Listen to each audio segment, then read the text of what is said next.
Hello everybody, ScorchArtist back again with another video.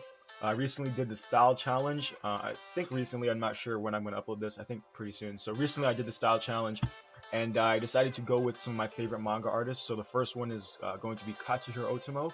Sadly, I did not record that one. I started drawing it and I was like, oh wait, I should be recording this.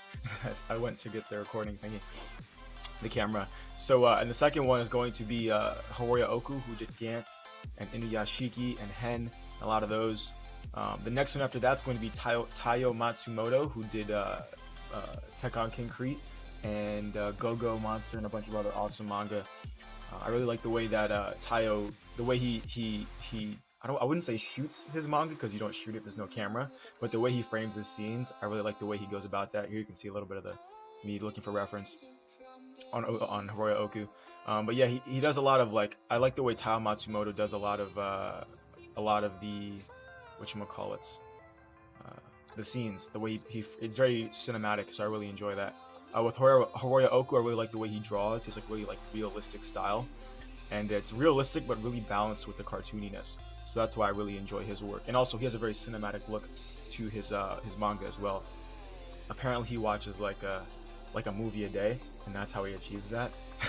That's pretty. I don't know. That's a lot of time to be watching movies, but I guess it works because his manga looks awesome.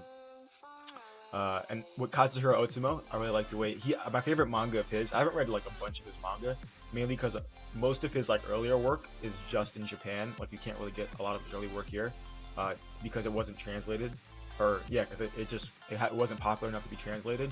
So here you can get like Domu, Akira, a couple other ones, but you can't really get like there's some. I looked up some of his stuff, and there's some stuff that like there's a book called The Mood Is Already for War that looked really crazy. A bunch of other cool stuff that you just can't get in America. So unless you like use Japanese Amazon.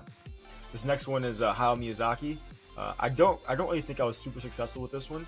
I like the way it came out, but his style is definitely like exactly the opposite of what my style. Like my style is very, I wouldn't say hard or edgy, but I'm more of a, like I like the realistic look more, and his is very soft and like puffy and bouncy, because that's what he's trying to achieve. It's kind of like this soft, universe, I guess.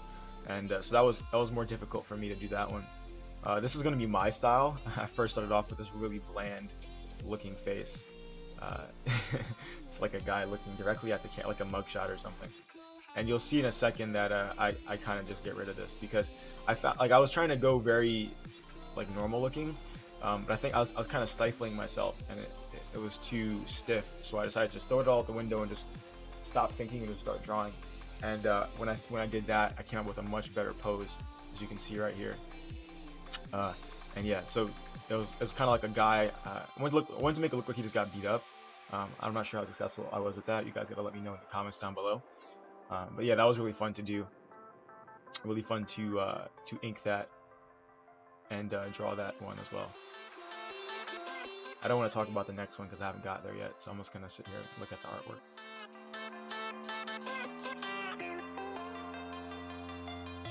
Yeah, if you guys could comment on what you think my biggest like what if you see that like my drawing here, like what manga artist do you think that most resembles? I'd like to know. Like I'd like to know what my style looks like to you guys, as opposed to just me, because we have different ways of looking at things. So whatever manga artist you think my style is most similar to, I'd like you to comment that down below. I was looking at it and I was thinking like Cowboy Bebop, but like I don't watch any Cowboy Bebop. Like I watched like 4 episodes or something. So it's not like, but this particular image looks very like Cowboy Bebop, Samurai Champloo to me, in the way that I had it, angled and stuff like that. This last one is Osamu Tezuka, and his was really hard to capture just because his style is so old and it's very like not stiff but very thick. Like his style is very like they weren't going for subtlety and lines and stuff back then when he was drawing. It's just like it was still very cartoony, very animation influenced.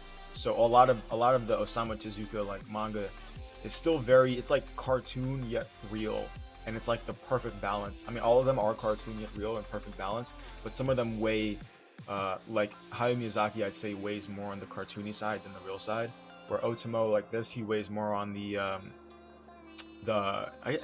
very cartoony and real too, but he weighs more on the real side. Oku too weighs more on the real side. Tao Matsumoto weighs more on the cartoony side, and so on and so forth.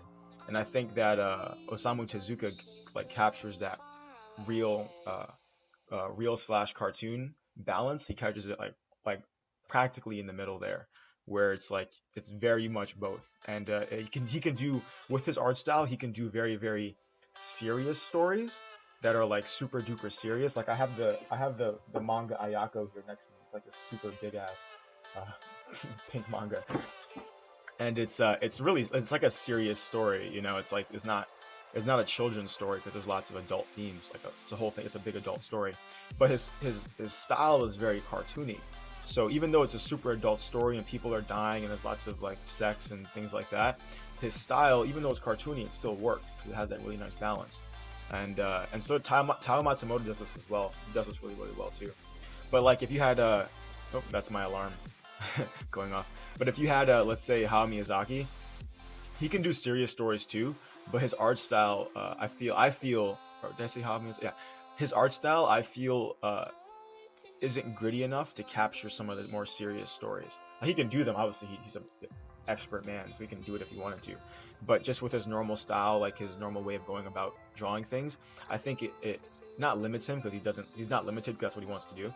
But it would limit his ability to make a serious world seem real.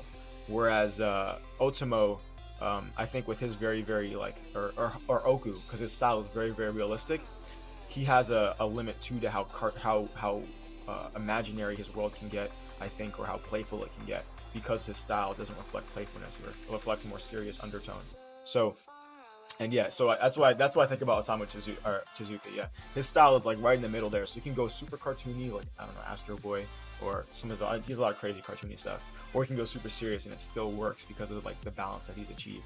So I'd say think about that in your work. Like, what are you interested? Like, what manga artists really influence you, and which ones do you think or what type of stories do you think you can tell with your style, or what type of stories do you want to tell, and then how can you make your style reflect those types of stories? Because I can tell, like, if I wanted to do like a super fun, super shonen story, I mean this looks very shonen. I see that super big eyeball, but that's not normally how I do faces. If I wanted to tell like a super fun, super shonen story, I probably wouldn't have like a super serious looking art style. Like Naruto's art style is perfect for the story because it's not super serious. It doesn't get like crazy intense in the way he depicts things. So you can still believe it's fake, right? And then but still fall into the story, but you're not like, this is impossible, right?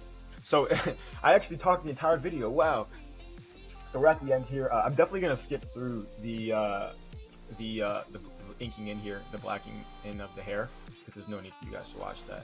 And I'm sorry if you really wanted to watch that. I skipped through it. I apologize. You can leave a bad comment or dislike the video. That's okay. So we're at the end here, and if you guys enjoyed this, I'd say follow my Instagram. I put up stuff like this all the time. It's I'll link it in the description down below, or I'll probably put the thing on the screen if you have your phone in your hand.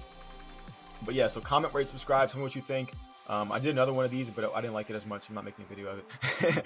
And yeah, comment, rate, subscribe, tell me what you think. And remember, the contest is coming soon, so check out that video up in the corner there. And yeah, this is ScorchArtist. Hope you enjoyed. Peace out.